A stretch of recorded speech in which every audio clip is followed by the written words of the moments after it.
welcome to the Executive Finance and Corporate Standing Committee meeting for Wednesday the 16th of March.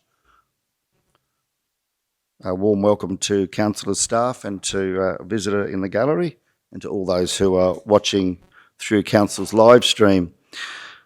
I'd now like to open the meeting up with the Lord's Prayer. Our Father, who art in heaven, hallowed be thy name. Thy kingdom come, thy will be done on earth as it is in heaven. Give us this day our daily bread, and forgive us our trespasses as we forgive those who trespass against us. And lead us not into temptation, but deliver us from evil. Amen. Okay, we do have a request for leave of absence from Councillor Jones, who's away today. We have a mover, Councillor Duff, second Councillor Potter. Those in favour, carried unanimously. Thank you all.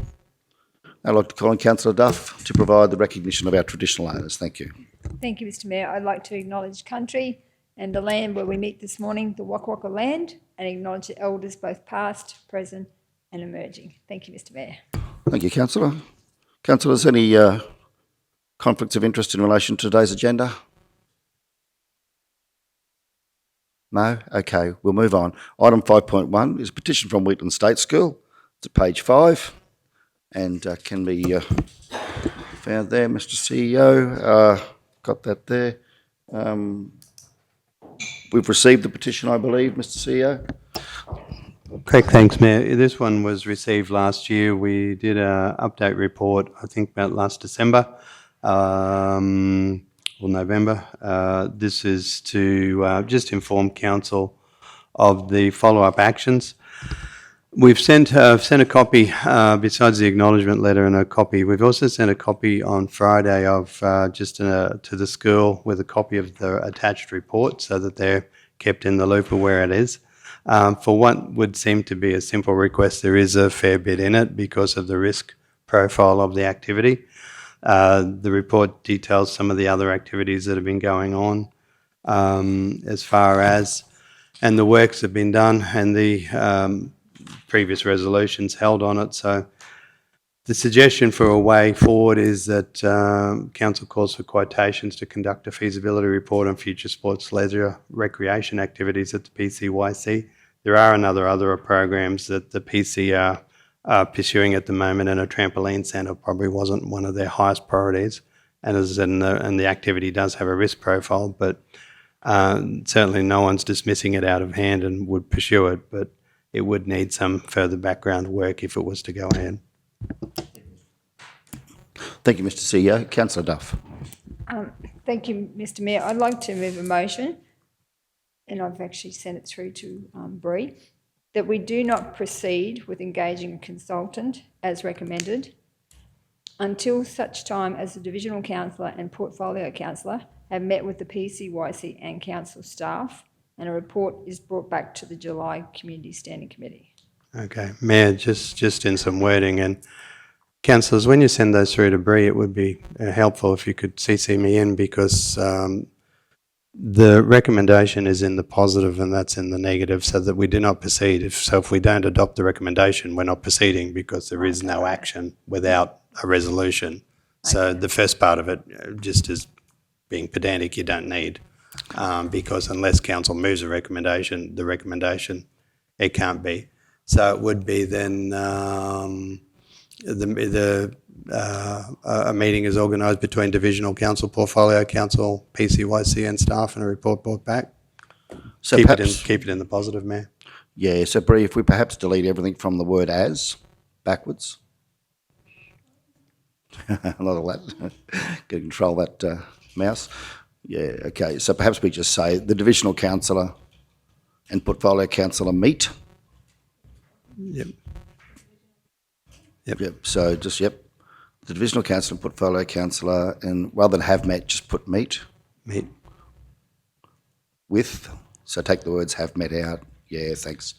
Meet with the PCYC and Council staff, and a report is brought back to the July Standing Committee meeting? Yep, yeah, that's fine, Mayor. And that was the purpose of today's report, is to get, there are some issues associated with this going forward, and regrettably it won't be a simple task as far as fitting it into future programs, and so whatever the form the future work takes, there will need to be future works.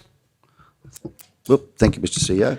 Okay, councillor Duff, you comfortable with that change to your motion? Yes, Mr Mayor. Good, thank you. Okay, so we have that there. Councillor Potter, Sorry, just to be brought back? Thank you, councillor Potter. Do we have a seconder? Seconder, councillor Froeloff, thank you. Councillor Duff, speak to your motion, thank you. Thank you, Mr Mayor. There's no money in this year's budget for a study or to engage consultants, and I can't see why the councillors and staff can't work this out without engaging an outside consultant to progress it. I just think it's not necessary, so I'm just hoping that my fellow councillors will support this recommendation. Further speakers? Councillor Potter. oh, sorry, no, Mr Mayor, that was good. Councillor Shoemaker. You're right. Yeah, I'm supportive of your motion, Councillor Duff. I do, however, think in the report that's brought back, I am interested, as it says in the report, there have been further requests for a climbing wall and games facilities at the site. I think it's really important that we do actually take a deep dive into this facility. It's a great facility with great potential. I actually didn't mind the idea of conducting a feasibility report because it would look into the different current uses and the potential uses into the future, and I guess help us gear up to make informed decisions about how we may fund some of those options. I'm really mindful that the facility, in my tour of it quite some time ago, does need some considerable investment, and I'm mindful of the opportunity to support youth in the South Burnett through this facility. So I will support your motion. I'm a little bit worried about the July Standing Committee because that will be outside budget period, so there'll be no opportunity to allocate funds if it's identified that there is actually some work that needs to be done from a feasibility point of view. There'll be no opportunity to do that until the first quarter review, so it just prolongs the outcome even longer. I really am supportive of the Wheatland School petition. I think they put a strong case forward, and I think it's important that we open our minds to facilities like this, what they could be into the future. And to be honest, sometimes that takes outside the region thinking to consider those options. So I'll support your motion, but there's some of my concerns. I think there's a great opportunity there at the PCYC, and the students done a fabulous job in bringing our attention to some other options that are available to us through the PCYC facilities. So it's probably the time frame I'm a little bit worried about there. Further speakers? Okay, just in summarising, will be capacity, just council, to do a budget revision should you resolve to engage consultants to do a feasibility study. So if that is a concern, just remember there is that option to do a budget revision should that be required. Okay, as an outcome of that meeting. All right, okay, well, Councillor Duff, closing comments before we go to the vote? Thank you, Mr Mayor. I hear what you're saying, Councillor Shoemaker, but the PCYC continually scoping the community. I actually would have thought that was probably more something that they would apply for funding for, because they're working through Nanango, Kingaroy, everywhere as part of their role, not just the PCYC and Merg, and they actually reach out to other communities. And so I'm thinking that this particular one with the Wheatland School, the PCYC have thought about it. It's actually not feasible to put a trampoline park into the facility, but they're certainly looking at other options. So I just think that if we met with the PCYC and talked it through, that it would be an easier like a better outcome than engaging an outside consultant who is just at cost. So I'm just very supportive of this motion.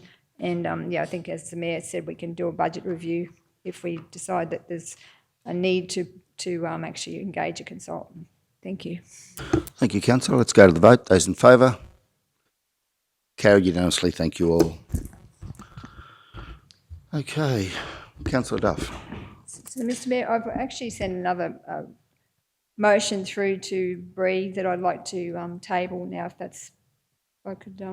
Yes, proceed. Thank you. That council staff ensure that the divisional councillor, the portfolio councillor and or the mayor invited to attend all meetings held with community members and that the community engagement policy is updated to reflect such. Okay, thank you, councillor. It probably would need to be that that the committee recommend to council. That's probably the first thing I'd suggest.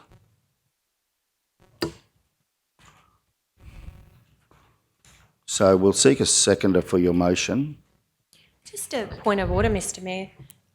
We didn't actually receive a notice of motion here within the 7 days prior to the meeting or a report, and there's no matter in relation to the community engagement policy on the agenda. So it's, in my view, this is actually outside our standing orders or agreed process where we submit a notice of motion 7 days in advance with a report, the link to the corporate plan and the link to our budget and resources. So I'm just not sure. I'm happy to have the discussion, but I don't have the supporting facts or information that I'd expect to see in a report from Councillor Duff, so I feel like we've hop, skipped and jumped our process here. I'm not supportive of proceeding without a report and further information. Okay, councillor Duff, could you just give us a little bit more background to your motion, please? How it relates to today's agenda? Yes, Mr Mayor. I just think that what's happening here, and even with this one with the PCYC, if the Divisional Councillor and Portfolio Councillor had been engaged with the PCYC in that whole consultation process, it wouldn't have got to this. The staff put forward a recommendation, and it's happened to me time and time again where the staff have gone to and met with the community and then come back with a recommendation that, in my view, does not reflect the view of the community. And in this case, the first one is the view of the PCYC.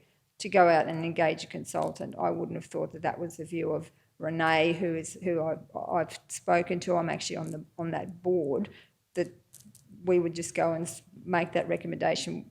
But if the councillor and the portfolio holder had been engaged, I think the outcome would be different. So that's why, and it's happened to me time and time again, so that's why I'm tabling it. But I'm happy to, I mean, if you want to go through another process and not do it now and do it through like for further down the track, but I'm just thinking this needs to happen sooner rather than later. Mayor, there's several points in that, with absolute respect to the councillor. This was a follow-up action on a petition that's been brought to council that there was preliminary discussions. We've dealt with this issue before around council, where certainly it was added into the capital project. Very happy to bring a report back on the community engagement. But if a councillor and a divisional and a portfolio council is to be brought into every meeting where council staff engage with the community, I can safely say this place will stop. It is very hard enough to get diaries now. It is almost impossible to fit diaries in for the important things. The whole purpose of it, I mean, councillor, the recommendation was just a proposal rather than saying a flat no, was to bring it back. It was actually, I pushed to have this report brought to council today because it is a petition. It was from the students of Wheatland School, and it's actually, we're looking for alternative ways to try and find a solution for them. Are we committed to engaging a consultant? No, it was an opportunity. Your recommendation's fine. We can have further meetings. The activity itself has a high risk profile attached to it, which will make it difficult to do. So we're looking at alternatives where we can pursue. In regards that you've had it happen time and time again, that's a conversation probably for another day. But yeah, certainly Mayor, happy to bring back a policy on the community engagement. But I would caution that if every meeting that a staff member engages a member of the community or a community group on, with the way the diaries are filled, the volume of those meetings that we have, and the whole purpose of reporting back to the council is to inform the councils of what's happened to point and then seek direction on where to go from there. So it will drag councillors further and further and further into the operational arm of council, which quite politely and respectfully is not their role. Yeah, Mr. Seattle, a couple of things here. I'm going to wrap this up and make a final decision here. Number one, I share Councillor Duff's concerns. We are the elected representatives of the community, and I think that where staff are meeting with where staff are meeting with members of the community councillors. I think the motion is to are invited to attend. Now, as you said, rightly so, probably in many cases councillors won't be able to make it because we can't get alignment of the diaries, but I do feel that council does need to give consideration to ensuring that councillors are invited to attend all meetings held with community members. We are elected representatives. We are accountable to the community as their voice. So I do think that there is merit in progressing this discussion moving forward. Having said that, yes, the standing orders do provide for motions to be moved off the floor, which can happen. However, in this case, I'm going to suggest, Councillor Duff, that you put forward a notice of motion for the April standing committee meeting of Executive Finance and Corporate, and that the matter can then be considered at that point in time. Are you comfortable with such? Yes, Mr Mayor. Good, thank you. So that matter's resolved. Thank you, Councillor. Now let's move on to item 6.1, minutes of the Executive Finance and Corporate Standing Committee meeting held on the 16th of February 2022. It is at page 7. We have the minutes there. Well, it's recommended that the minutes of the Executive Finance and Corporate Standing Committee meeting held on the 16th of February 2022 be received. Do we have a mover? Councillor Potter, seconded Councillor Henshin. Speakers? Councillor Duff. Just on page 18, the Federal Advocacy Action Plan, I'm just wondering what is happening with it, when it will be completed and given to the politicians. It actually went from the committee meeting last month to the ordinary meeting. Last month's ordinary meeting endorsed the committee's recommendation. The report's been compiled for next week's ordinary meeting. It will be endorsed or not endorsed by council, and then it will be sent out from there. So it'll be at next week's ordinary meeting. Thank you, Mr CEO. Anything further, Councillor Duff? That's all. Thank you for that feedback. Thank you. Thank you. Okay, any further speakers? We'll go to the vote. Those in favour? Carried unanimously. Thank you all. Item 7, business arising from the minutes. Any business arising? No, we'll move on.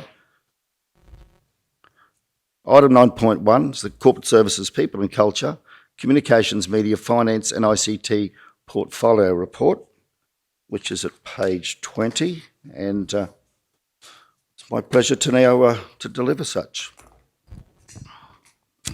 Okay, so first of all, with Corporate Services and Governance, Council's Governance section has been working with the Queensland State Archives to transfer prioritised historical records of significance. Through Council's relationship with QSA, Council has been selected as one of 3 South East Queensland councils to participate in this trial program. Later this month, the QSA will visit Menango and Kingaroy to collect pre-1950 historical record books for transfer, cataloguing and digitisation, ensuring the preservation and open access of Council's records for generations to come. The transfer will involve approximately 111 valuation and rates register ledger record books and 455 agenda minutes and record books. And just a note of trivia there, Councillor Henshin often mentions things that he says a bit of useless information. My great-grandfather was on the Menango Council in the 1930s and the council chambers burnt down. But fortunately, he was very diligent in record taking and had kept all the notes from the minutes for some years. So they restored the minutes from his handwritten notes that he kept in his home in Fitzroy Street. So there you go, a little bit of useless information there. But congratulations to the staff. That's a wonderful project. Customer service, as at the end of February this year, the customer service team, supported by Corporate Services, has received 27,110 calls to Council's 4189 9100 number. The majority of the calls are handled at the first point of contact by providing the information the customer needs or raising a customer request for further action by a council officer. The nature of the calls by department for this period are as follows: community 46%, finance and corporate 25.5%, infrastructure 14.5%, non-council related 8.5%, and executive services 5.5%. And that just highlights the volume of communication that happens through the telephone system into our council, 27,000 calls as at the end of February this year.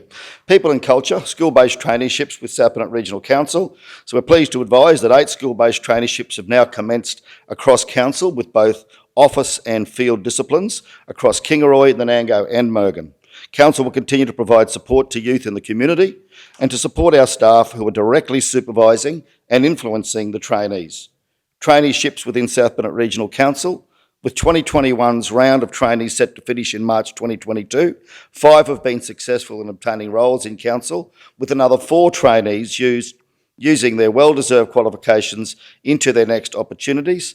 Our intake of 2022 trainees begins on the 23rd of March, where 10 local eligible trainees will begin their training with South Bennett Regional Council. And can I pass on our sincere thanks to Mr CEO, to you and your people and culture team for working and providing those opportunities for people within our community. In communications and media, in February 2022, the media and communications team progressed the following: 35 media releases, 12 media inquiries, 61 Facebook posts and 38 Instagram posts. We had 1 e-news article go out, produced 6 printed advertisements, 45 graphic design documents and a radio campaign on weeds. A list of all media release inquiries and stats for February 2022 is available as an attachment to this report. Finance, the half-yearly rates notices were issued on Monday the 14th of February 2022 and the discount period will end this month on the 21st of March.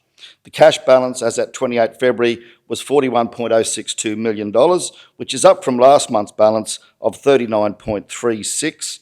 This is mainly due to customers taking up the discount period on the rates notices issued during the month.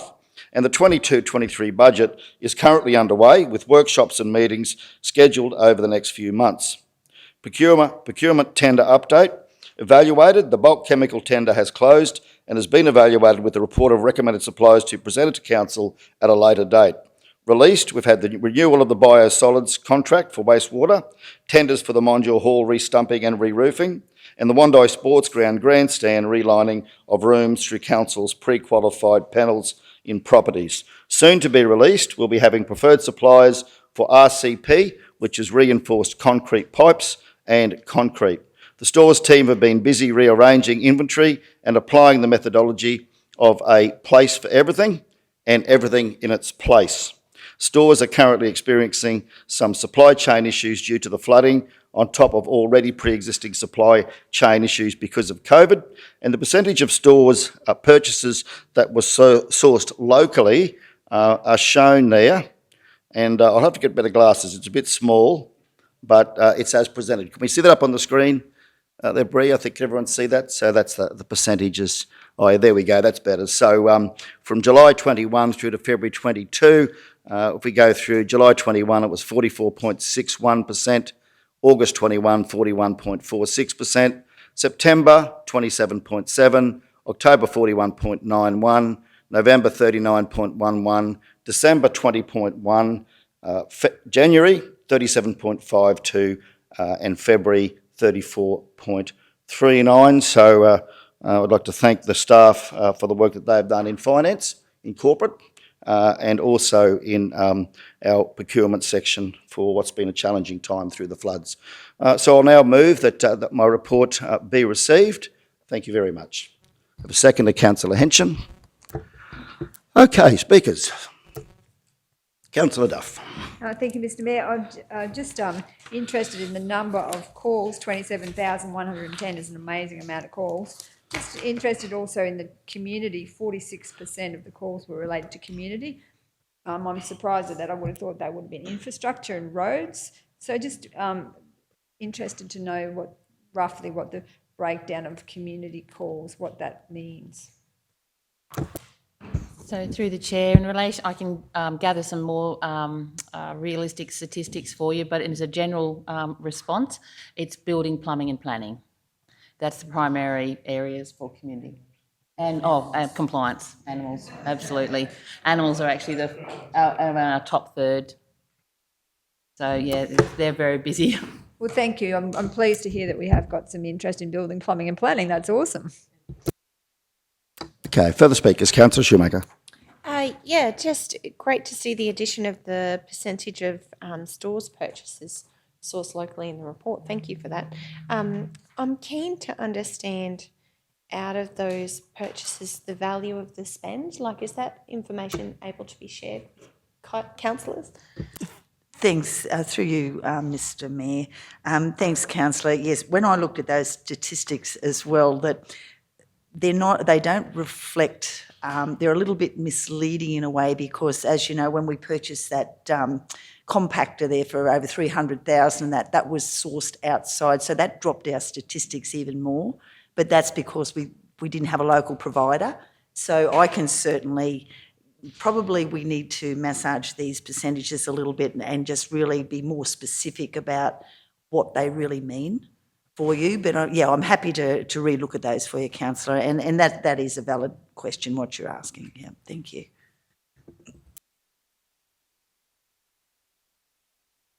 Further speakers? Okay, we'll go to the vote. Those in favour? Carried unanimously. Thank you all. 9.2, adoption of the South Bennett Regional Council Arts, Culture and Heritage Policy, Strategic 009. That's at 27. Okay, Manager Corporate Services. Thank you. Through the Chair, this policy is currently sitting with Exec Services, so the CEO may wish to value add, but predominantly it's a scheduled review. It does relate to the committee, the advisory committee policy as well, but the advisory committee policy was recently adopted, so this particular policy is around Council's strategic approach to arts, culture and heritage for the region. Thank you, Manager Carolyn. So it's recommended that the committee recommends to Council that the South Bennett Regional Council Arts, Culture and Heritage Policy, Strategic 009, be adopted as presented. Do we have a mover? Councillor Potter, thank you. Seconded, Councillor Froeloff. Councillor Potter, would you like to speak? Thank you. Thank you, Mr Mayor. It's that they've taken out some of the things like facilitate, which is actually really good. I'm glad that word has been taken out because the community didn't really like that particular word. Because it sort of meant that we weren't going to be hands-on. But look, as I said, these policies are something that can come back to council at any time. And with the start-up of our Arts, Culture and Heritage Advisory Committee, which has their first meeting on the 28th of March for the RADIF program. So we're looking forward to later on going through this policy along, as well as working with the strategic plan for arts within our community as well. So I look forward to this space. Thank you, Mr Mayor. Thank you, Councillor. Further speakers? No? Okay. We'll go to the vote. Those in favour? Carried unanimously. Thank you all. 9.3, adoption of the South Bennett Regional Council Anti-Discrimination and Equal Employment Opportunity Policy, Statutory 037. Committee, that's at page 33. Manager Carolyn, thank you. Again, through the Chair, this policy is associated with the Exec Services as a people and culture policy. The predominant changes with the policy at this point is really just some academic or formatting type changes where we've removed some double up in content. Predominantly the policy stands as it previously was. Good. Thank you very much. Recommendation is that the committee recommends to Council that the South Bennett Regional Council Anti-Discrimination and Equal Employment Opportunity Policy, Statutory 037, be adopted as presented. Do we have a mover? Councillor Potter. Seconded, Councillor Henson. Speakers? Those in favour? Carried unanimously. Thank you all. 9.4 is Anzac Day 2022 at page 39. And Mr. CEO, would you like to give us an introduction to this one? Thank you. Yep, certainly. Thanks, Mayor. So the annual Anzac Day report, so it's coming around very quickly. First frost won't be too far away, I suspect. The recommendation is, from the feedback that we've got, is to which council is attending which site. And then out of, I think it was the community's meeting last week, there was the paragraph added on the Anzac Day preparations as well as the email information that was circulated around. So for council's information, there's a demonstration of the budget that we spend in these spaces in the different areas. In kind is certainly one of the ones that we do put a little bit in with different, everything from traffic control all the way through. So Mayor, so really happy to take directions or changes as council sees. Thanks very much, Mr. CEO, and thank you for the work that you and your team have done in coordinating and pulling this together. We might have go around the table, have a discussion on this. Comments, councillors? Councillor Henson, thank you. Yeah, thanks, Mr. Mayor. I'd just like to bring to everyone's attention in chambers and certainly the public, and I'd like to thank my colleague to my left, Councillor Shoemaker, for helping me out here. We have so many things we have to attend on Anzac Day that we possibly can't get to them all. In discussions with Councillor Shoemaker, I'm pleased and thank you again. I will be attending Cumbia. Just quickly on that, the time frame so the public are aware of what councillors are trying and achieve on this day. My morning's reasonably full, and as every other councillor is full, I intend to be in Wandai at 5 a.m. and hopefully 8 a.m. at the cemetery, to be in Cumbia at 8:45 a.m. and back to Warulin at 11 a.m. So we're under the pump a little bit, like we are in many other circumstances and issues within chambers. So thank you, Councillor Shoemaker, who's going to put an appearance in at Wandai for me at 10 a.m. So thank you, Councillor Shoemaker. And it's a great result, as every other councillor's got their time frames and slots with our villages and towns in that special day. So thank you. Further speakers, Councillor Shoemaker. Yes, thank you. I'd just like to add, no worries, Councillor Henson, happy to help out, and it was great to be a part of Cumbia's service last year, because I know the Mayor and Councillor Potter like to attend the Kingaroy services, so as the Kingaroy representative and representative of the region, I'm happy to attend any service. I would like to, however, attend the Tabinga Cemetery War Grave service at 8 a.m. I'll be able to do that one after the dawn service and before the Wandai service. So if I can just add that in, Bree, on the officer's recommendation there, the War Grave Cemetery service in Kingaroy at 8 a.m. Councillor Potter's name's currently there. I'd like to add mine as well. Thank you. Okay, further speakers? Councillor Duff. Thank you, Mr. Mayor. I'm just concerned because I can't get to the Proston Dawn service because I'm in Heisel Dawn service, and I believe that last time General Manager Jarvis attended the Proston one. Just wondering if you're interested in doing that again to fill that spot. And also the Mergen, again, the Dawn service in Mergen, there's 2 gaps there. And I think last year the Mayor attended those, and I was just wondering if those gaps could be filled. Thanks, Councillor. Yeah, I actually didn't attend those last year, but I would be, I think I was supposed to, but was unwell the morning. So I'm happy to go in for the Mergen Fellowship and Mergen Dawn service this year, and hopefully I won't have the flu. Mr. CEO says the cold weather will be coming upon us. General Manager, did you want to respond to Councillor's request on the Proston one? Your thoughts? Thank you. Thank you, through you, Mr. Mayor. If I can be assistance, they were a very welcoming and charming community, and we really enjoyed our time there last year. And I'll just check with the CEO. Yes, so the CEO says there's no problem. So happy to do that. Thank you, Councillor. Thanks, General Manager Jarvis. Thank you, Mr. CEO. So we'll pop your name in there for the Proston Dawn service. And Bree, we've got fellowship. Yep, got there. We've got up to there. Okay. If we can just go up to Mergen. You've got me in there. Thank you. We've got Councillor Shoemaker in at Tabinga with Councillor Potter. Okay. Any further recommendations there, councillors? No? Happy with that. Okay. So recommendation is that the committee recommends to council the following council representatives attend the respective ceremonies and carry out responsibilities as required on behalf of council. Do we have to put as amended there, Mr. CEO? Sorry, Mayor. It'll be as the table, so it's in the adopted table. Representative ceremonies and carry responsibility on behalf of council as per the table. Yeah, I'd add that. Yep. Thank you, Mr. CEO. Okay, do we have a mover? Councillor Froloff, second to Councillor Potter. Further speakers? to the vote. Those in favour? Carried unanimously. Thank you all. 9.5, advocacy to government on COVID mandates relating to shows at page 44. And Mr.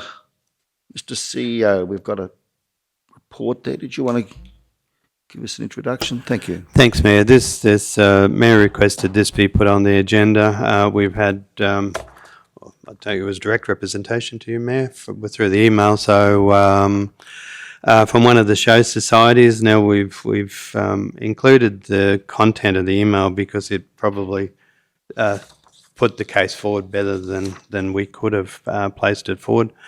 The LGAQ and other councils, the matter's been raised many times, actually over the various mayor and CEO teleconferences with the Chief Health Officer and the state government, and the government, for a range of reasons known to them, has not moved on it at all. So the recommendations are basically, we've pulled the recommendations, and certainly, Mayor, it's for direction because we pulled the recommendations out of the attached email and tried to put them into some sort of logical sequence that council writes to the Deputy Premier, the Chief Health Officer and the LGAQ and advocate, and so basically we add our voice to the others. Show societies and showgrounds be treated equal as equal to all other events and activities that are conducted. Because at the moment they're treating it as an event base, so not the showground. So a show has vaccinated only, where a horse event that may be something, the Speedway, which fell into this last year, originally cost them quite considerably for one weekend, and then for their January weekend, the mandate was changed, and so they were able to allow everyone. So there was a bit of volatility, well, a lot of volatility in this space as to what the rules are.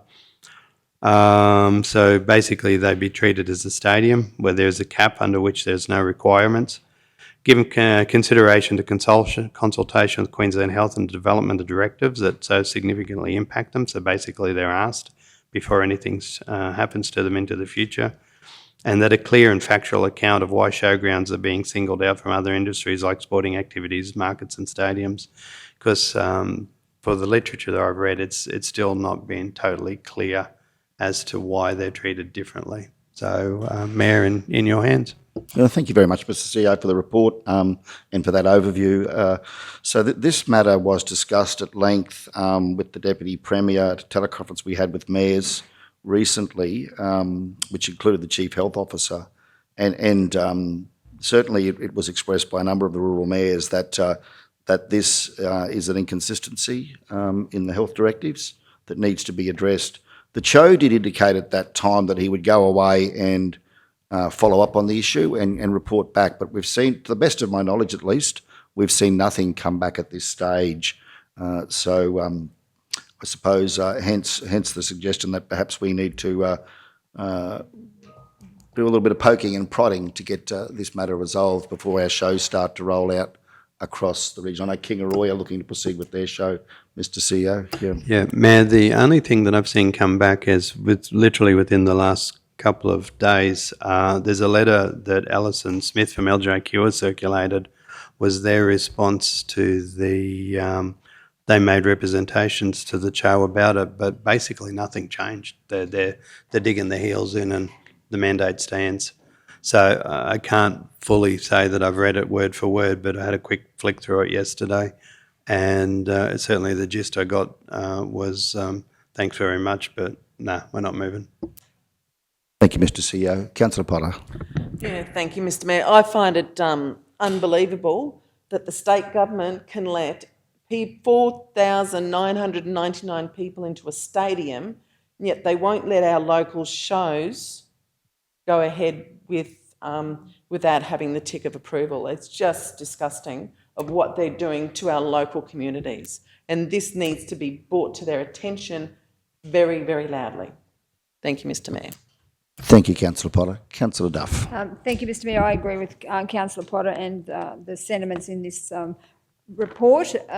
We went ahead with the Boston show, but there was quite a bit of pushback from people who weren't able to come, that weren't double vaxxed, and this weekend we're having the Proston Camp Draft on the same grounds and everybody's allowed in.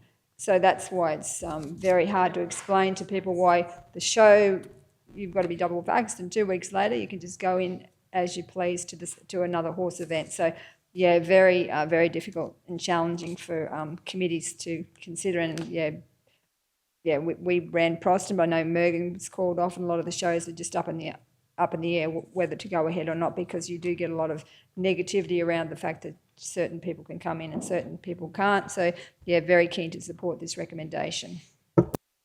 Yeah, thank you. Perhaps if we can just get the recommendation out onto the floor. So it's recommended that the committee recommend to Council that South Burnett Regional Council write to the Deputy Premier, the Chief Health Officer and the Queensland Local Government Association and advocate on the following points raised by the Show Society. That show societies and showgrounds be treated as equal to all other events and activities that are conducted on a showgrounds, such as no differentiation based on activity. Failing this, similar recognition whereby a cap is established, for example, stadiums where there is a cap under which there are no requirements. To be given the consideration of consultation with Queensland Health in the development of the directives that so significantly impact show societies, and that a clear and factually account of why showgrounds are being singled out from other industries like sporting activities, markets and stadiums. Do we have a mover? Councillor Duff, seconded Councillor Potter. Okay. Councillor Duff, anything further? No, Mr Mayor. No. Other councillors? Further speakers? Councillor Schumacher? Just, yeah, absolutely support the motion. Our local shows are an enormous event. So many people put so much hard work into them, and they're a giant economic contributor to our region. So yeah, fully support this approach. I think it just adds another complexity to the running of a show, and unfortunately our show societies have already had challenging 2 years with the COVID situation. So fully support the recommendation. Thank you for bringing it forward. Okay. Further speakers? Shall we go to the vote? Those in favour? Carried unanimously. Thank you all. 9.6 is Wondai Christmas Tree at page 48. Councillor Duff. Thank you, Mr Mayor. Following the staff recommendation, I would like to move the procedural motion that the Wondai Christmas tree be lifted from the table. Do we have a seconder? Councillor Schumacher, thank you. We'll go to the vote. Those in favour? Okay, those in favour, Councillor Duff, Potter, Schumacher and Otto. Those against, Councillor Henson and Councillor Frodoff. Councillor Henson.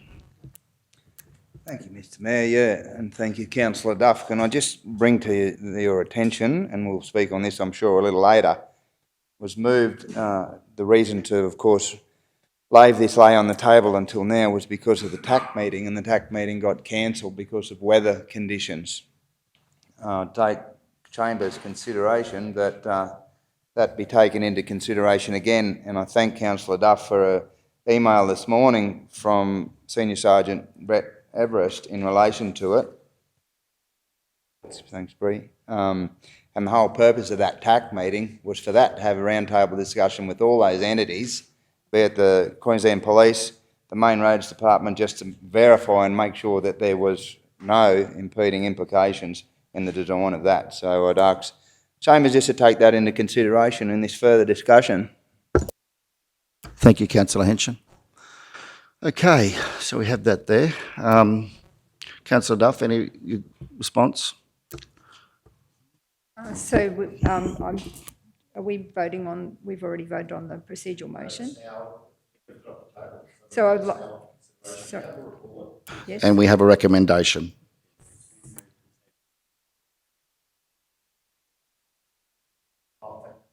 CEO.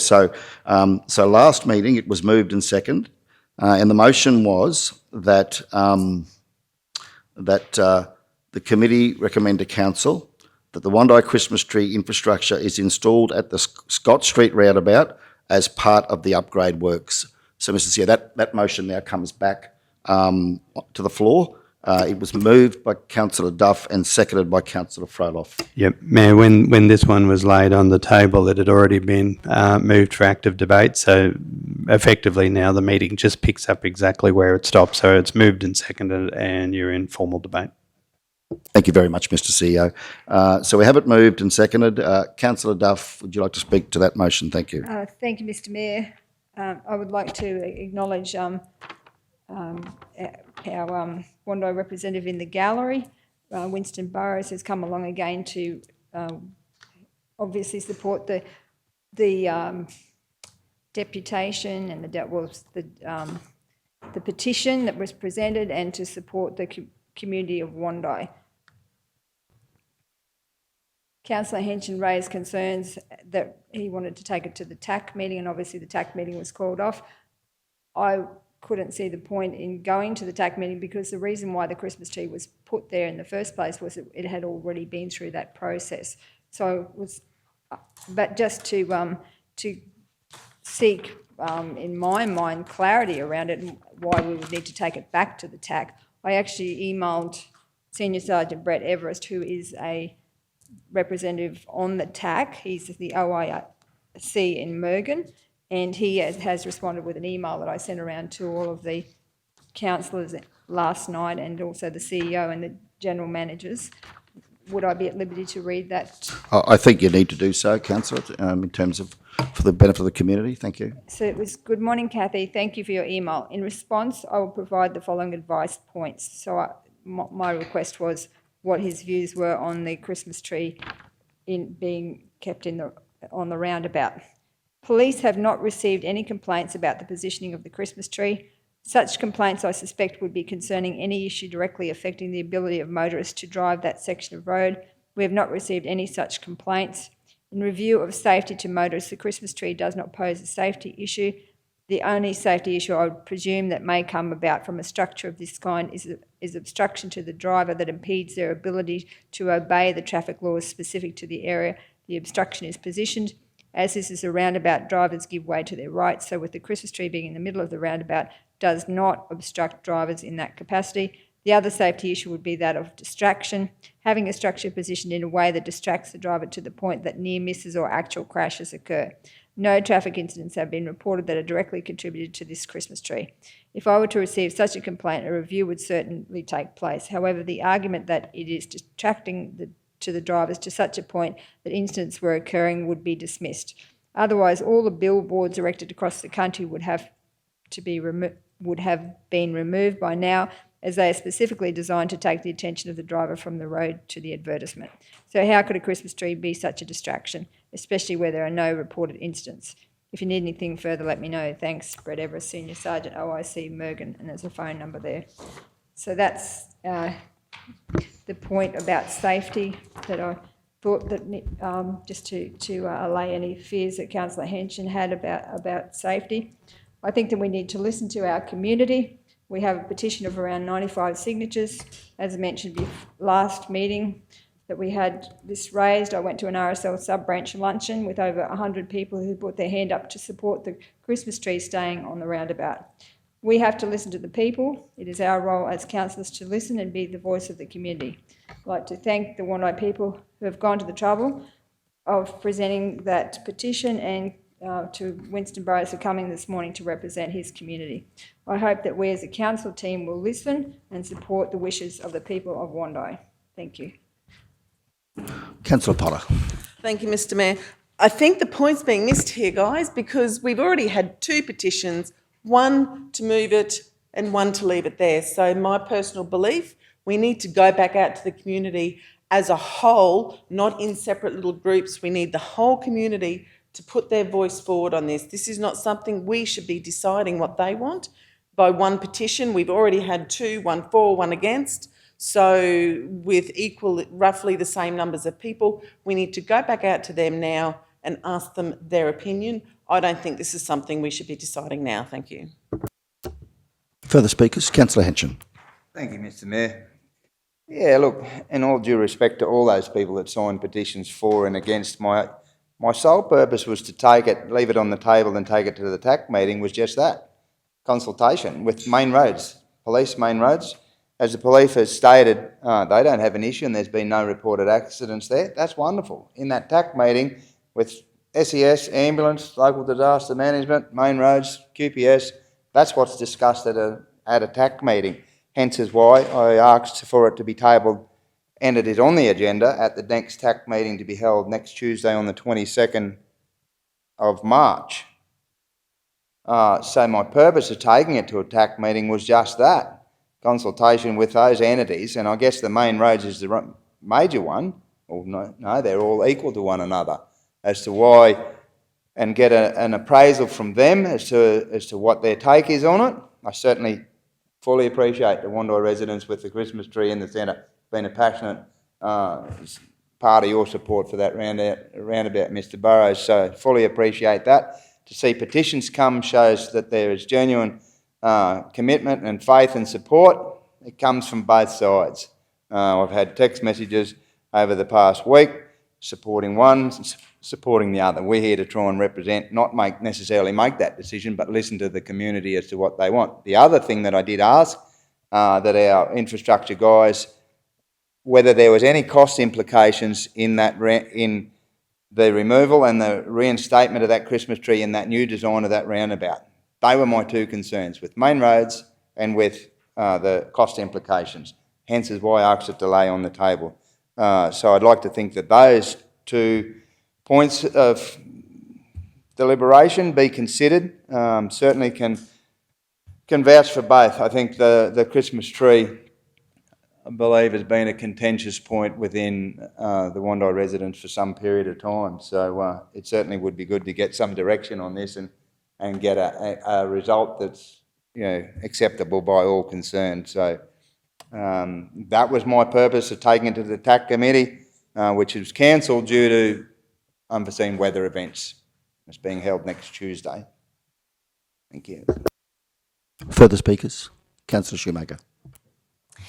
Yes, I just had a couple of questions about the process. If Manager Jed is online, I see, representing the Infrastructure Department. Good morning, General Manager. I just had a couple of questions. So we have designed the project. I wanted to understand, had we attributed budget to this project? Are we actually shovel ready to start? Or we had designed this project and there's further construction works to happen? Councillor, through you, Mayor Otto, yes, the works are well advanced in design. We had numerous options. That work is proceeding, and we do have a budget item related to numerous sections of work. There's some roundabout and median work in Kingaroy, as well as this roundabout, all tied up in the same funding. As we finalise those, we will be looking at our budget and how it can be delivered. And yeah, thank you. And with the design work that's happened and the consultation that's happened, are we in a position where we could actually restart that process?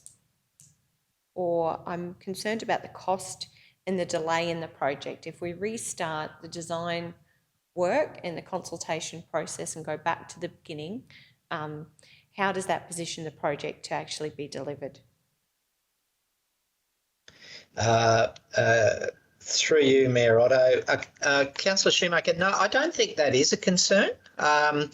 In fact, I don't believe that the work that we've done is in any way, I suppose, lost as seeking further specific advice. So the consultation work that was done and the resulting design that we focused on from, I think there was 4 alternatives, has advanced us a long way. As part of that process, it was anticipated that the Christmas tree would be located in an alternative arrangement.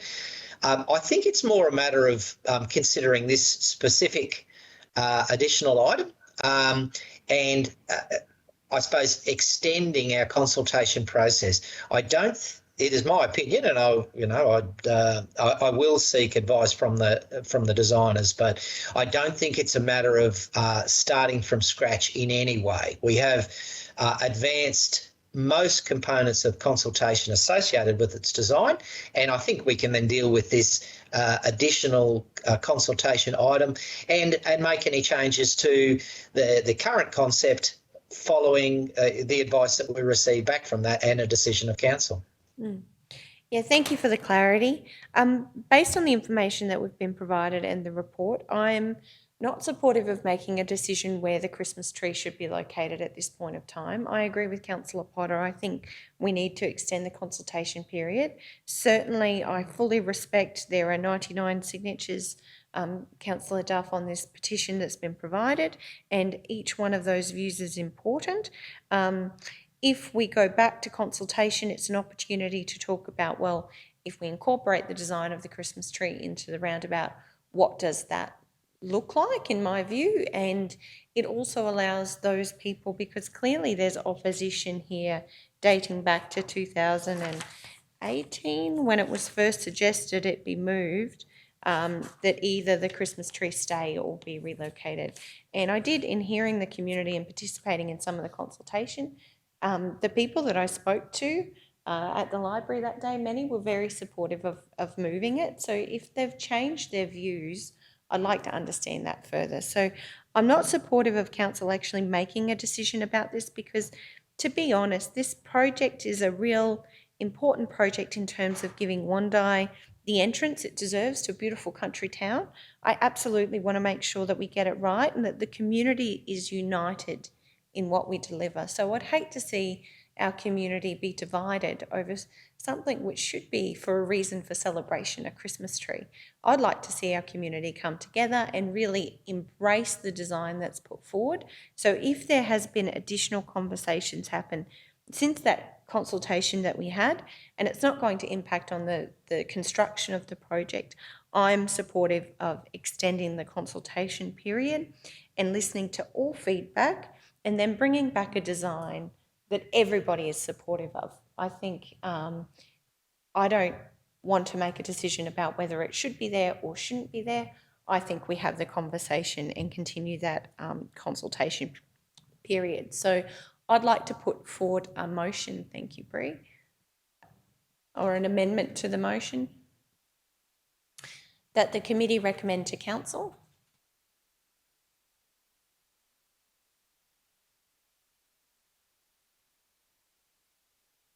that the consultation period to review the designs and consider community feedback following the receipt of this petition. Yeah.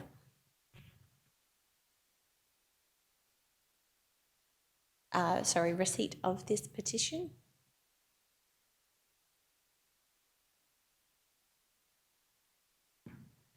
Be extended.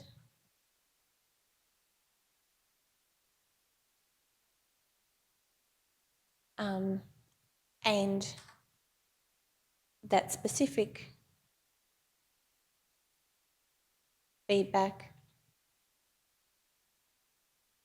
regarding the Christmas tree and upgrade works be brought back to council. My thinking is, Manager Jed, a 8-week, 3-month period here, so just will be guided by you in terms of that time frame. But I would like to put a time frame on it, and I would like to put this issue to bed once and for all and bring forward a design that the community does embrace and that has considered everybody's views.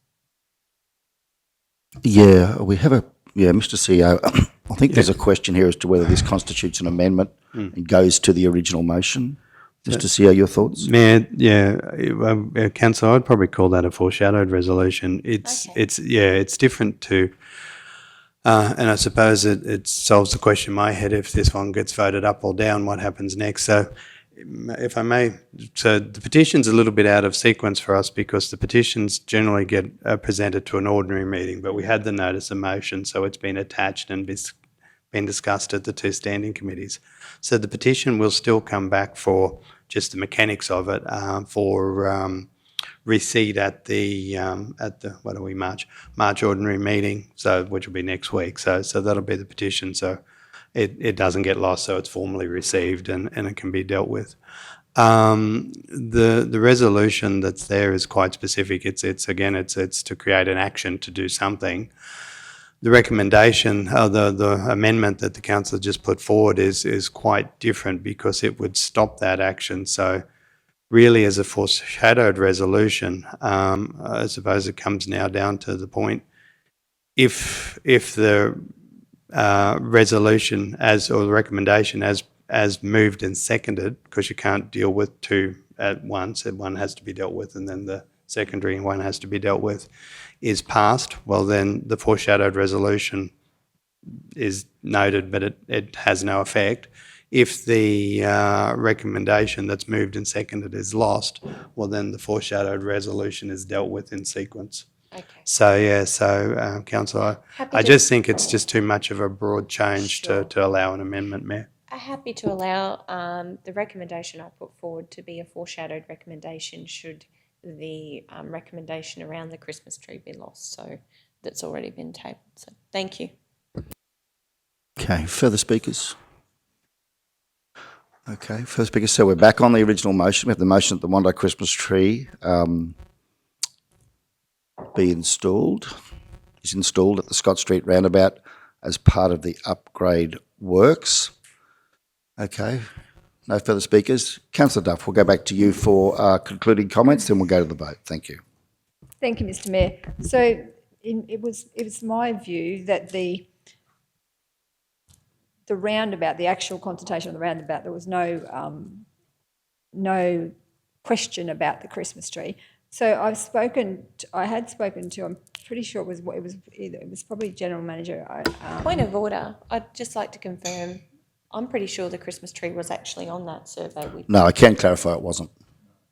No, the question of the Christmas tree was not. Please continue, Councillor Duff. So the design, it was all about the design. I don't think that the expectation of the community was that they were going to lose the Christmas tree, because all it is a pad that goes there at Christmas time. It's a cement pad and it goes there prior to putting the Christmas tree up. It just stays there and you just put it up a month before November when Christmas is, and then you take it down. So it's not actually part of the design. So that's why I think it's confusing to even hold up the design, because I was led to believe that it was not anything that would affect the actual design. So I think that that's messy to include it in that process. I think it's just whether or not the Christmas tree goes in the roundabout. We did have petitions. The council decision was to have the Christmas tree there. The community have accepted that. They want, from everyone I've spoken to, they want the Christmas tree to stay there. We've got a petition now to say, please leave the Christmas tree there in November, December, not, so it's not going to sit there as part of the design the whole year. It's only a November, December part of what we do at Christmas time. So I'm not in favour of the going out and muddying the water when it's just a basic, this is what they'd like to see happen, which is continuing what's happened in Wando for the last, ever since we made that decision, probably, I don't know how many years ago it was, that we've had that Christmas tree in the roundabout. So I'm 100% supportive that we continue to put the Christmas tree in the roundabout. That concludes the debate. Let's go to the vote. Those in favour? Councillor Duff, Councillor Otto. Those against? Councillor Potter, Henson, Fryloff and Shoemaker. The motion has been defeated. So we'll now move on. Now, we do have a foreshadowed motion from Councillor Shoemaker. Do we have that there? Thanks, Bree. That the consultation period to review the designs and consider community feedback following receipt of this petition be extended, and that specific feedback regarding the Christmas tree and upgrade works be brought back to council. I'd like to move that motion. Thank you, Mr Mayor. Okay. And seek advice from Manager Brennan in terms of the time frame, whether we do that over the next 2 or 3 months. Okay. So I'll just consider it now as to whether that's position on that motion going to today's meeting. So we had a motion from Councillor Duff previously that was off the floor and was I suggested that go back and come forward to an extended committee meeting. Mr. CEO, this motion, do you see this as perhaps being different to the previous one that we've pushed back to the next meeting? Technically, Mayor, this one, as it was foreshadowed, it directly links and is tied to the resolution above it. So it was totally dependent whether it lived or died on the other one being moved or seconded. So in my thoughts, it would just now sequentially be dealt with. Thank you, Mr. CEO. I'm satisfied there's sufficient connection to the matter at hand, and that this has been discussed extensively at this meeting and the previous meeting to allow the motion to proceed at this meeting. As such, I'll now seek a seconder. Councillor Fryloff, thank you. Councillor Shoemaker. Thank you, Mr. Mayor. The reason for this motion is because clearly the community has spoken. Clearly, 90 members of the community would like the Christmas tree put in the roundabout. I understand the designs that have been drawn up don't actually include the footings for the Christmas tree. So if we are to include the Christmas tree in the roundabout, there are changes that need to be made to the adopted design that need to be considered to incorporate the Christmas tree. There's still the question, and there were a number of people that I spoke to that were very supportive of having the Christmas tree put in Coronation Park so that it can be a place where children and families can gather as part of the Christmas celebrations that happen in Wondai around the tree. I would like to see both arguments tabled and considered by our council, and I would like to see the community once and for all unite in this response. So if we go back to consultation, if we revisit the designs and have the conversation with the community, and the entire community says that Christmas tree needs to go in that roundabout, we're fully supportive of this. I'm absolutely fully supportive. But if we're back to a position where half the community believes it and half the community doesn't, well, I think the whole design comes into question, because I really want to produce a product, an outcome that the community is proud of and appreciates and enjoys. I love driving into Wondai. It's a beautiful little town, and we absolutely have to get this right. It has to represent the needs of the community. There are only 99 signatures on this page, and I know there are a number of communities and families, members of our community and family that I spoke to about the Christmas tree, and even senior residents who were part of the library who were very supportive of putting it in the park. Either way, I don't mind. I don't live in Wondai. I want this to be a decision for the people of Wondai, and I want it to be something that we actually embrace and that everybody comes together on the journey. So if the Wondai community, I urge you to unite in your decision as to where you would like your Christmas tree located, and to provide that feedback to your council. I do not want to see communities torn apart by simple things like Christmas trees, which should be a reason to come together and celebrate. We've got so much potential here in our region, and issues like this need to be overcome quickly, and we need to move forward with a plan and design that everybody supports. And so I welcome the opportunity for more consultation, and in this case I would suggest all councillors make this a priority and do attend those community consultation sessions with Councillor Henshin, who I know put in a number of hours last time.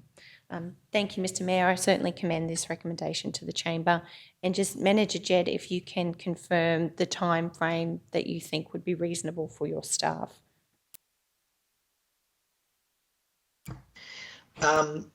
Through you, Mayor Otto, I think in the discussion, Councillor Shoemaker, you mentioned a three-month period, and I think that would be quite appropriate. It's not something, given that we're going to the effort of going back to the community on this pretty important and emotive topic, around something that's pretty near and dear to the hearts of the local community. Maybe we should allow sufficient time. I wouldn't like us to go to the effort of of doing this and then be have some criticism that we rushed it. So would it be, if we adopted that 3-month sort of period to go through the process, that would, just looking at it quickly, that would bring us back in about August, beginning of August, Infrastructure Standing Committee then, that would still allow us to do what we need to do, if that was acceptable to council. Yes, thank you. I'd like to add, Bree, if that's okay, Councillor Froloff, that the works be brought back to council at the August Infrastructure Committee meeting.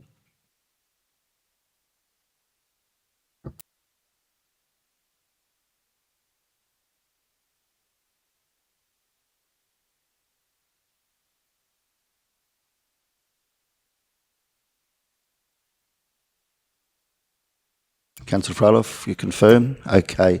So we have that change to the motion, confirmed by mover and seconder. Further speakers, Councillor Duff. Just a question to the General Manager. Just wanting to know the design, is that like, is it, as I have suggested, just a pad to put in the middle of the design and it wouldn't really affect the actual outcome of the community feedback and the design that they've decided on? If you just put a pad, is that going to change anything else in the design that has already been agreed upon? Thanks, Mayor Otto.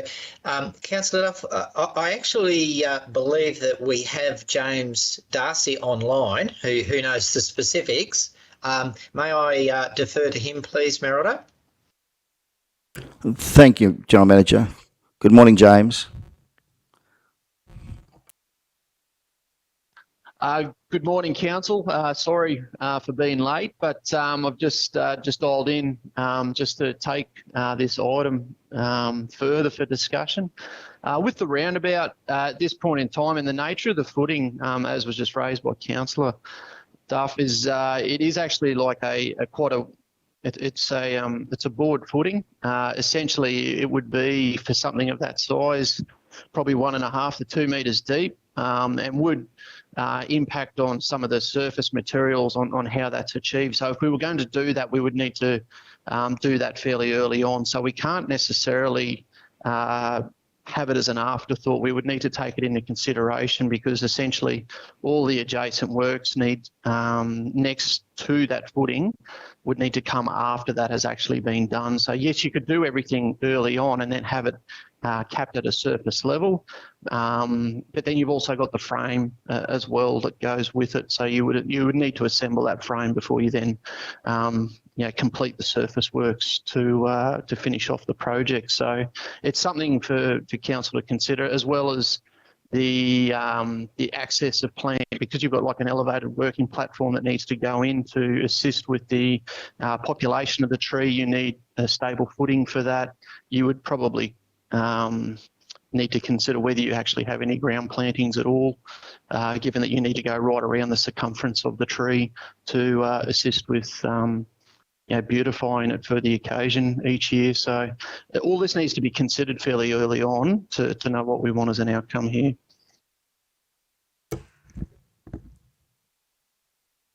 Thank you, Manager. Councillor Duff. Happy to take any further questions. Thank you. Yes, that I'm absolutely then supporting Councillor Shoemaker's recommendation, because I was of the belief that it was just a separate issue. Whether you put a pad down or not wouldn't affect the design, but if it does affect the design, I can't understand why we didn't have the question in the survey in the first place. So I'm keen to absolutely hear the voice of the community on that, if that is the case. Further speakers? Councillor Hensham. Thank you, Mr. Mayor.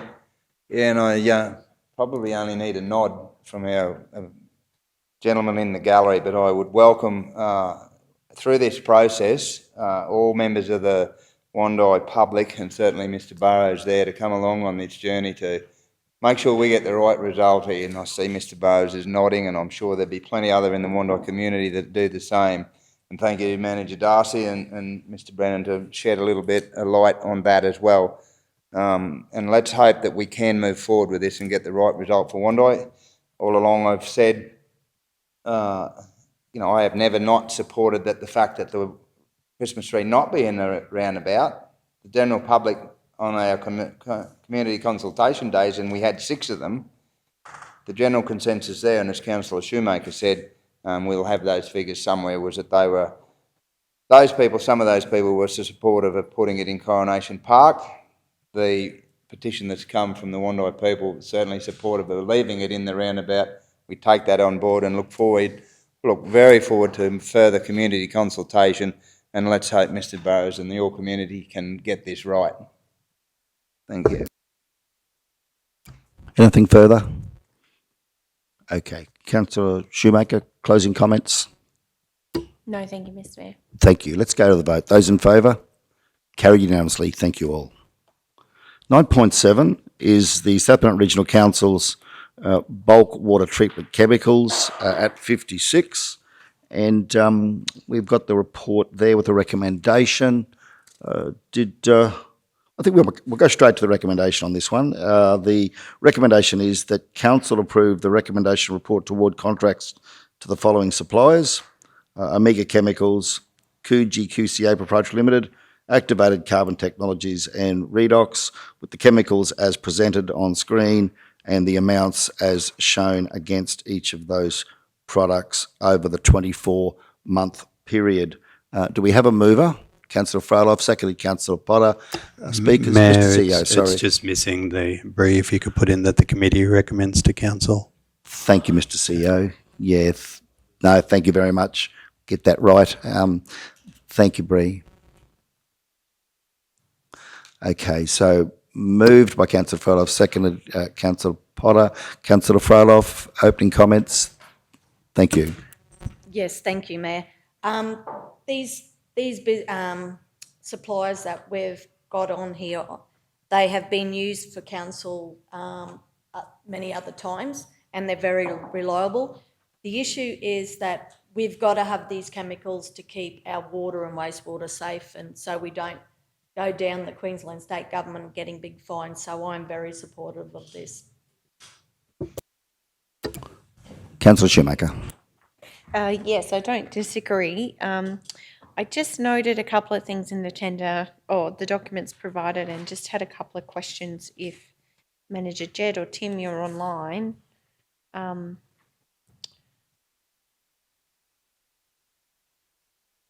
Manager Jed, are you online? General Manager, have we got you there? Or Tim? Or have we got Manager Lowe? There's Mayor Otto, yeah, I am, but I may not, I may have to take it on notice. I may not know the answer in this particular one because I'm not right across the detail. Unfortunately, I would rely on Tim, but I can have a crack. Yeah, no worries. And I imagine this comes back to the council meeting anyway for endorsement. I did note that we have got a local supplier there that has identified they could supply 2 of the chemicals that Redox currently supplies. And I just wanted to ask, in relation to that, I see I've done some calculations and I can see they're very close on price. Of course, the local supplier has been beaten once again. I just wanted to know the prices that have been provided for those 2 chemicals. So it's the Redox prices there that you're asking council to endorse, the hydrochloric acid and the sodium carbonate. The prices that Redox have provided, do they include delivery and GST? So I could see there were 2 delivery options for the sodium carbonate on page 62. I just wanted to confirm that the 2 quotes provided do include the delivery, and is there a GST component there that hasn't been included in the price, or are all prices provided with GST? Mayor Otto, I haven't got the document in front of me, and I will have to take that on notice. I'm sorry. I imagine that we have treated each tender the same way consistently, but perhaps could I recommend that we provide that further advice at the General Council meeting with your advice. Actually, Louise has just sent me a note to say the price definitely includes delivery, and I think you could be assured that that we have treated each offer consistently in relationship to GST. Yeah, thank you. I certainly am. I just see, such a close call there, and probably just want to understand. It's a big contract. It's a $600,000 contract. So ideally, if there was an opportunity to give a portion of that to a local supplier, I would be supportive. I certainly respect the need to get the chemical, and if they're a local supplier, the expectation would be that they would have it on hand, noting if they were to supply these chemicals, council's requirements. So that is probably something I just want to confirm, those calculations for the local supplier, the 5% variation that may be considered. So I probably just want a little bit of clarity on that option for the local supplier to provide those two chemicals there prior to making a decision about this at the council meeting. Thank you. The only further advice, I don't know whether we've actually got Louise online and whether she could speak to it. Maybe I'll just check that, Mark, if I could, because Louise will know the full detail of it. But from what she's told me is that the recommendation made was a tender called with the intent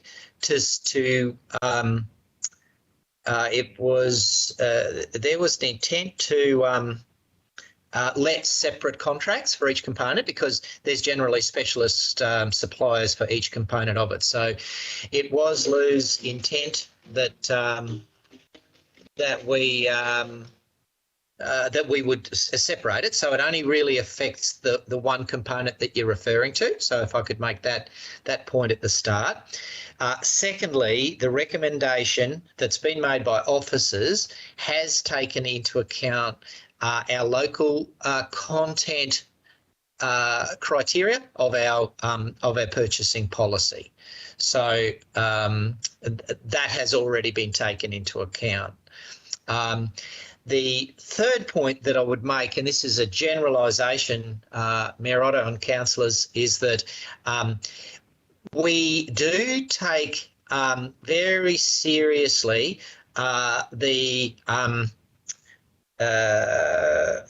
trying to think of the right words. I suppose the capability of companies specifically in supplying water treatment chemicals really seriously, because of the need of the security in the supply chain. They're pretty critical chemicals. So in the consideration that's been undertaken by officers, all of those components have been taken into account, if that's any assistance in your consideration. Yes, thank you for the additional information. Thank you very much, General Manager. Further speakers? Okay. All right. Closing comments, Councillor Froloff, before we go to the vote. Okay, we'll go to the vote. Those in favour?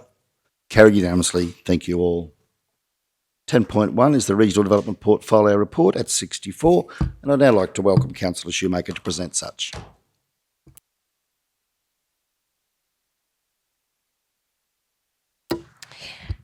Thank you, Mr. Mayor. We've kicked the year off with a great start. Firstly, I can report the first Regional Development Advisory Committee meeting was held earlier this month. The meeting set the scene for the year ahead and discussed the focal point of the committee, which is to work with Council to develop the Regional Development Action Plan, and in a think tank environment, analyse both the challenges and growth opportunities our region faces. Around the table, the committee is made up of leaders from sectors including manufacturing, agriculture, education, media, transport, tourism, and community services, to name a few. We're grateful to those volunteers for offering their time and insights with the shared goal of sustaining and growing our region. The South Burnett will be the next growth story. During the meeting, we reviewed the regional development strategy and discussed its aspirations and enablers. We then openly discussed some of the areas we intend to take a deep dive into and develop ideas or outcomes for consideration in the Regional Action Plan. I'd like to share some of the key themes and problem statements identified from the discussions for Council's insights. Number 1, livability is a core focus. What are the things that make a region considered livable? Some of the suggestions included good schools, places to be on the weekend, cafe culture, a place to brunch on a Sunday, family-friendly activities beyond the pool and cinema. A busy street on a Sunday morning, a place where things feel like something is happening, where there is a vibe. What is the South Burnett's point of difference, and how do we be recognised as a community of choice? What does that pathway look like? Why we want professionals who come to our region to have no reason to leave. Let's work to understand what some of those reasons are and what we could do to change this. What makes us stand out from the pack? Young professionals often come and stay for a while and then tend to move on. This is commonly seen in teaching. How do we encourage more people to see a future in our region? How do we share our story about what's on offer here in our region for young professionals and families?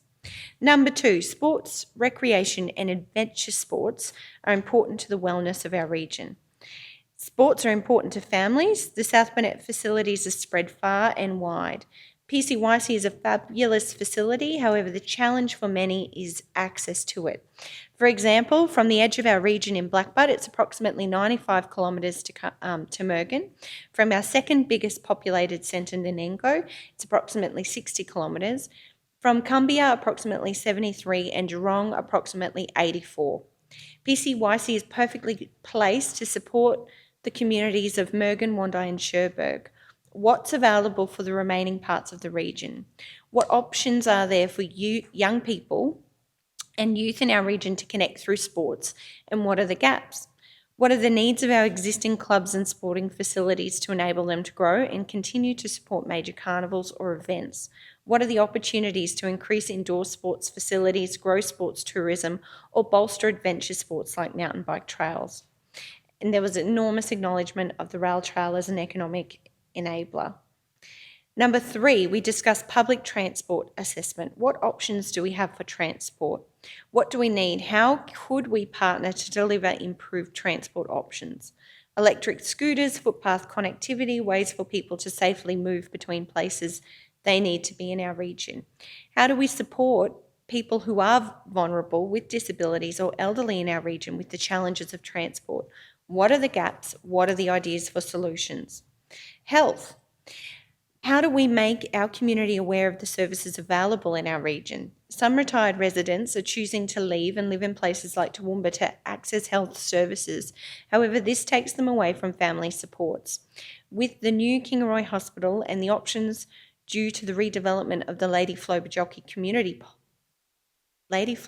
Peterson Community Hospital, are there opportunities to bust some of those myths? How can we support training opportunities for young professionals in our region? Number 5, we discussed agriculture and horticulture. With water, we know we can grow almost anything in the South Burnett. What about opportunities to produce more with what we have? For instance, exploring a transition to horticulture or more high-value crops. And I know I extended an invitation to everybody here in the chamber to be a part of Peter Howlett's field day this afternoon, where he's actually grown some cotton using dryland farming practices. So really excited to have a look at that. People want to know about their food. Many want to minimise food mileage. With our ideal location, how do we maximise those opportunities? Water is an enabler for growth. What does our long-term strategy for water and our economy look like into the future?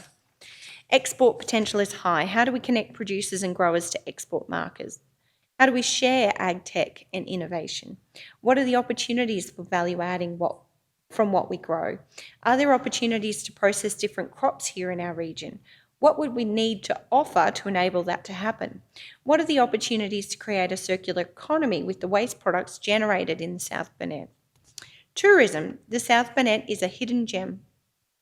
We need to be on a we need to be recognised as a destination for larger tourism outlets and their databases. What are we doing to strengthen the key relationships we have outside the region with the movers and shakers in the travel field that will bring tourists from afar to the South Burnett? Are we attracting tourists from across the state, interstate and internationally? We also discussed energy transformation and economic diversification opportunities brought by renewable energy and advanced manufacturing. What are the supply chain opportunities? We have affordable land, available workforce and a suitable transmission network. How do we leverage these assets to attract other manufacturing industries to support our economy's eventual transition from thermal generation into renewable sources? What's our long game to further diversify our economy and explore future water opportunities? If we had the water, what would we do with it? How would we extract best value? What are the opportunities of inland rail, and what's our strategy to advocate for heavy vehicle transport movements in our region? And finally, we discussed confidence. According to the Cambridge Dictionary, confidence is a noun for certainty. Its meaning, the quality of being certain of your abilities or of having trust in people, plans, or the future. Confidence is the goal, something we are all aiming to achieve through the Regional Development Action Plan and the 25-year economic roadmap that will consider some of the questions we've raised here in regards to water. Through the work we are doing, we want to provide our region, its businesses, industries, residents and young people with the confidence that they all have a vibrant future here in the South Burnett. Working through these challenges one by one, finding the answers to the many questions we clearly have, identifying the priorities and being hungry and looking for the solutions will all take time. But it's time I know we all believe we must invest. So the how becomes the question. How do we turn these insights into actions? Some of these actions are not solely owned or led by council. Some involve all three levels of government, while others will bring new stakeholders to the table or look to opportunities to learn from other regions. We have an incredible brains trust of ideas both inside and outside of the region, and relationships like that with Tisby will help us to connect some of those dots.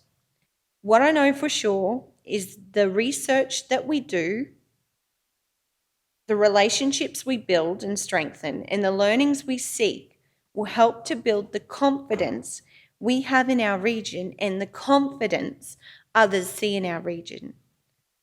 So how? Well, we all clearly have a role to play, and as a team and with others. I'd like to take a moment to thank Jim Wilmot, Leanne Peterson, Councillor Potter and General Manager Peter O'May and the broader team for daring to think big a few months back when we together brought our ideas to the table and drafted the Black Summer Bushfire Grant application that has since seen our region awarded $1.6 million from the federal government. With these funds, we are gearing up to employ a community connection, local built project team that includes an economic recovery and resilience officer, community development and resilience officer, and a community grants officer. Each role has specific outcomes to achieve over the 2 years of their employment, with a focus on building resilience and supporting our existing community groups and businesses to prosper. It's an exciting prospect for the Regional Development and Communities team to have some boots on the ground, and I know by working together we will achieve tangible outcomes for our region. I understand there will be more information available once the funding agreement has been signed, and our council, as always, is keen to collaborate and partner with others. Before closing out, I wanted to give council a quick update to advise of the progress made on 2 key projects. Firstly, the Regional Connectivity Program Round 2 Digital Connectivity application for $2.7 million. While we were disappointed by the unsuccessful application to the Resources Council Infrastructure Fund last year, it has not deterred our belief in what access to high-speed, high-capacity fibre network would mean for our region. This project means an increase to maximum internet speeds from 1 gigabyte per second to more than 10 gigabytes per second. This project will reduce congestion on the existing NBN service and provide increased affordability through the competitiveness of expanding access to multiple ISPs.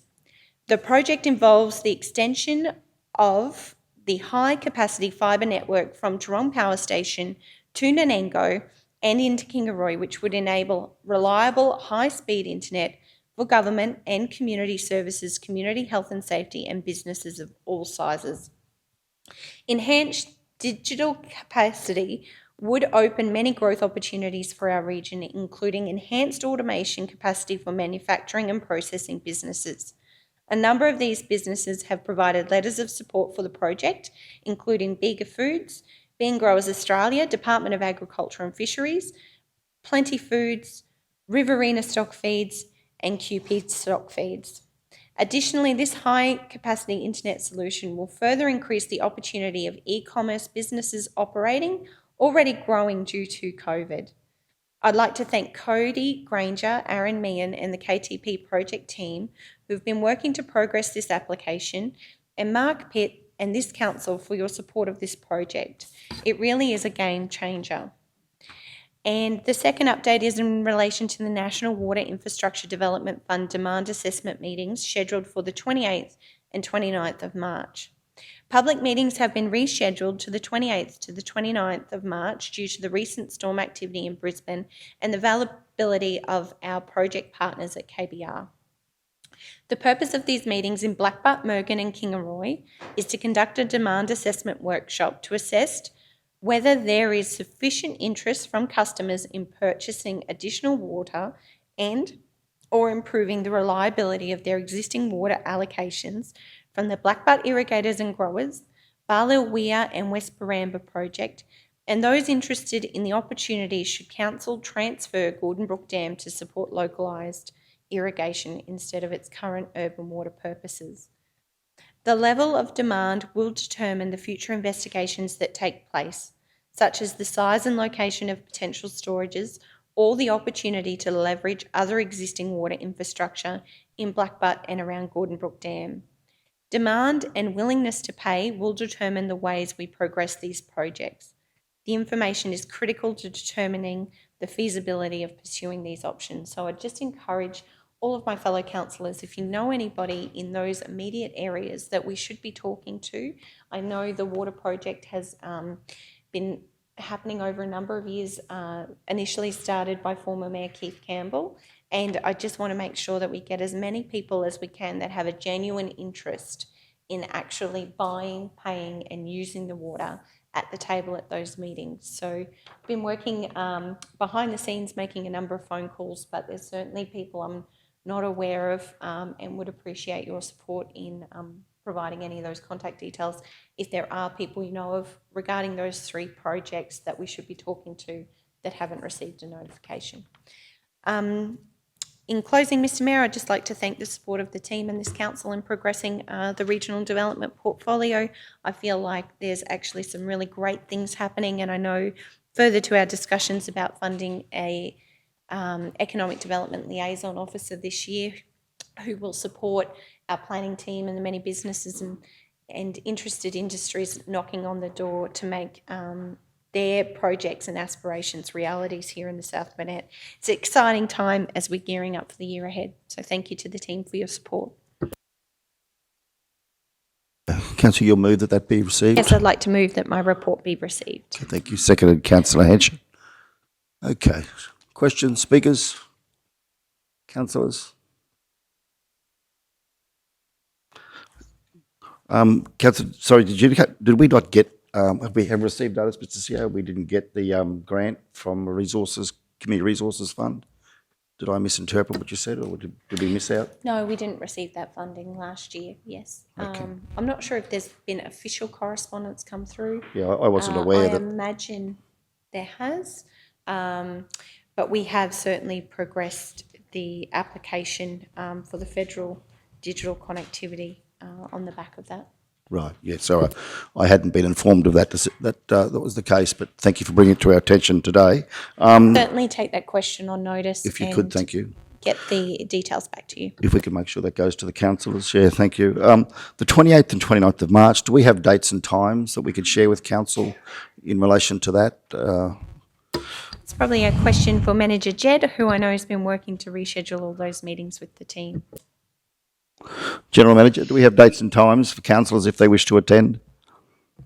Yes, Mayor Otto, and following the presentation this morning, we will send those out to council, of course, also to our full stakeholder list. We have a media release that our portfolio council is assisting with, as well as the registered participants from the first round of meetings. It is actually our third attempt.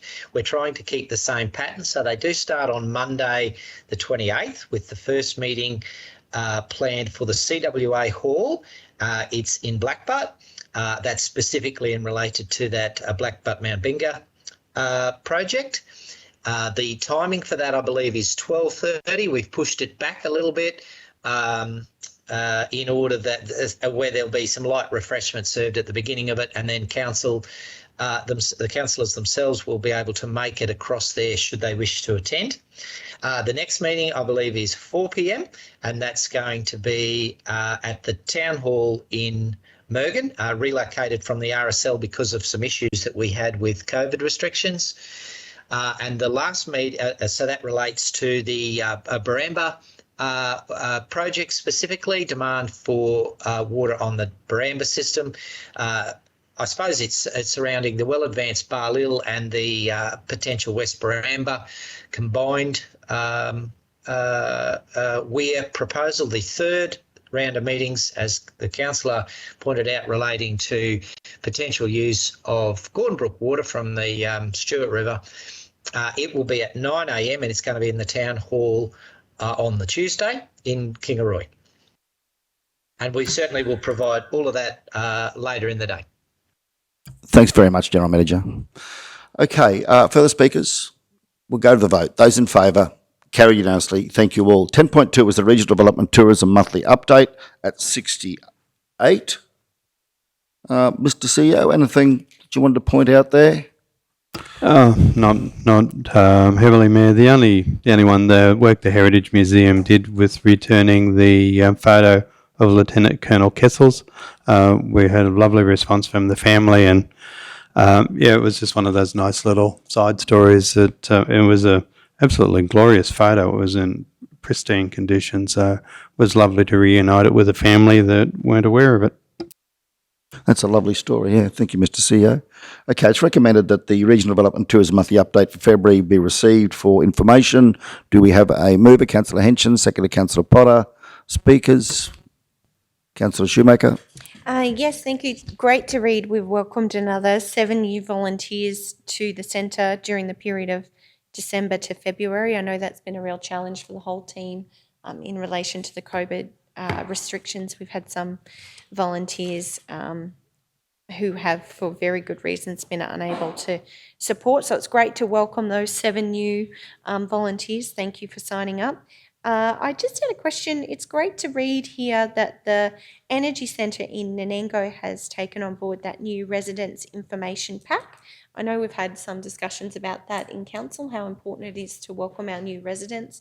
And it was my understanding there was a similar system established in Kingaroy. I just wanted to, maybe a question or notice, just check that all of our centres have similar packs that they're able to give when new residents come in. I think that's a great initiative, and it was wonderful to read the Energy Centre has done such. It's also good to see our numbers. You can see that, you know, we've still had strong visitation through those centres.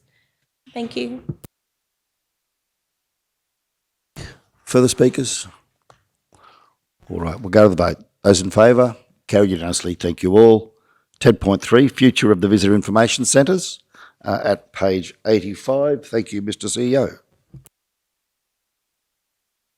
Thanks, Mayor. I'll just get to the right page.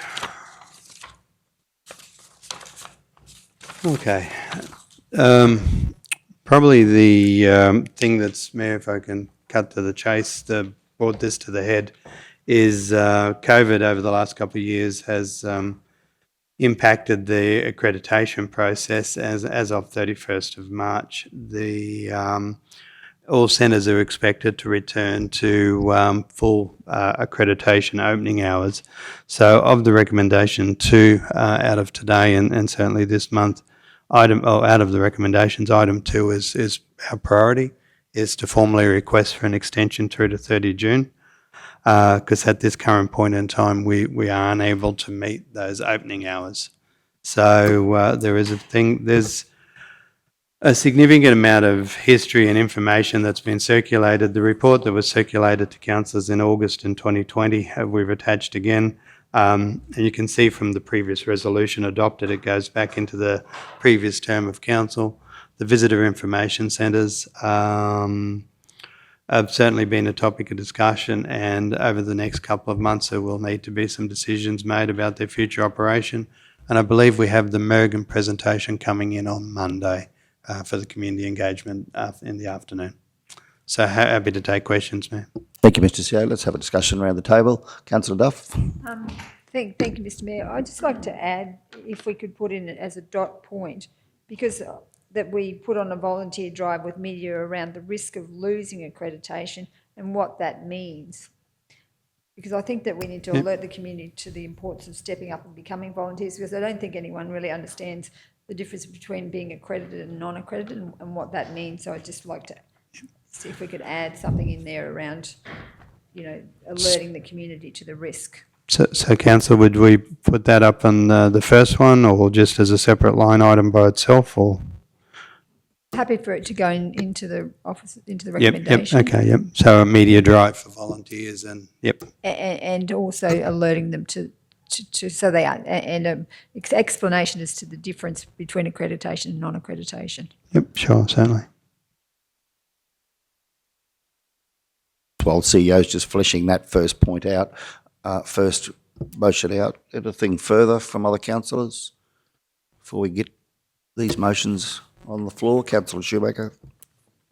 Yeah, thank you for the report. Can certainly see a lot has changed over time. Personally, I believe our visitor information centres provide a wonderful insight into the many opportunities available in our region, and really am grateful for the work of our volunteers. There's a couple of comments here. On page 88, if the primary motive of the information centre is to increase visitor numbers, length of stay and visitor expenditure, this becomes difficult when centres are not open to the public, with the Kingaroy Vic operating at 50% of opening hours during January. I just wanted to confirm, CEO Mark, it was my understanding that we were operating at those 50% largely because of the COVID environment that we were in, and many of our volunteers are quite vulnerable and didn't actually want to be a part of the centre at that point of time due to COVID and the spread of COVID in our community. Just wanted to confirm that there on page 88. Okay, so now my apologies, Councillor, with just adding that dot point in. So it's section 4, that the primary motivation of the information centre? Yeah, so it says there that we only were operating at 50% during January. It was my understanding that was largely due to the COVID environment that we were in. Yeah, there's a range. COVID environment. So the availability of volunteers. So there's thinking how to succinctly answer for you. The number of volunteers available on any given day, the ones that certainly the COVID environment impacted us, and there's been flow-on impacts from that. But as the environment drops off, and it's business as usual to a degree, we did have some losses is probably not the right word, but some changes in that space. Yeah, just physically getting, I suppose as simply as I can put it, just physically getting people in the door. You've got there that without accreditation, we no longer receive support from TEQ or the RTO. I just wondered, is it possible, a further dot point to this, that we actually schedule a meeting with TEQ and our RTO, SQCT, and certainly I'd like our LTO Visit South Burnett to be included, to have a discussion about this. I'd really value their insights and the things that are actually happening in other regions, not just here. I imagine we're not alone in this challenge, and I'd actually just really like to see our council engage with those three parties about this matter before we actually make any decisions, budget decisions. Welcome your thoughts, but I'm just thinking it's really important. No doubt there are many other communities having the same challenges we are having, and no doubt they work across a broader reach than we do. I also think it's really important for industry and Visit South Burnett to be involved in those discussions. And I'd like to understand further what support, I know there's some dot points here, we received from them, and are there ways in which we can work together to address some of the challenges we face. I think the report, I appreciate the report from 2019, but I think so much has happened in that space since COVID, and we've certainly seen an increase in visitors to the region. I also note the comments about using some of our dams like BP Dam or Bunduma Dam due to their high numbers of visitation as VIOs, and I think maybe that's something we need to consider, regardless of whether we actually what we do with our centres. I just think there's a great opportunity there to spread the word. Their council-owned facilities, spread the word at those facilities, regardless of our centres being open, and also actually sending people to the centre to have a look. There's a lot of information here, but I think in moving forward, I do think that strategy, visitor service strategy, is important. Certainly agree with your comments around a media drive, Councillor Duff. I think that's really important. And I would like to have that conversation with those three parties, whether we can adopt that and put that in the recommendation, or you take that on notice, CEO Mark. So it's engage with? Yep, engage. So maybe Bree recommend to council that South Burnett Regional Council engage with our LTO, Visit South Burnett,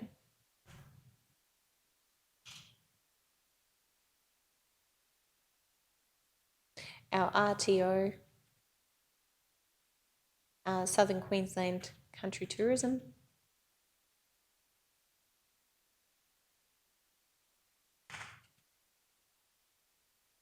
and Tourism Queensland, and request a meeting, roundtable discussion with council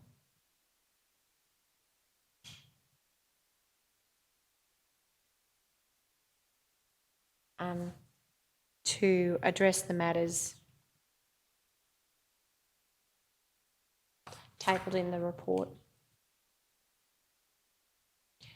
So it's just request a meeting where you've got a round, round table, round table discussion with council. Yeah, so that South Burnett Regional Council engage with the LTO Visit South Burnett, our RTO Southern Queensland Country Tourism, and Tourism Queensland, and request a meeting and roundtable discussion with council to address the matters tabled in the report. CEO Mark, I'd welcome Stacey and your team to be a part of that discussion as well. Nice, thanks, Councillor. Yeah, we can certainly reach out. Okay, thanks, Mr. CEO. Right, so we have a recommendation there. Councillor Duff, you've had something. Councillor Shoemaker's had something. Anything further from other councillors? Councillor Duff? I just think we need to tidy up the wording that a media drive for volunteers and alerting. It should be for volunteers being implemented, or alerting the community to the importance of accreditation of our visitor information centres. Yeah, so after the word media drive, just put the words be conducted.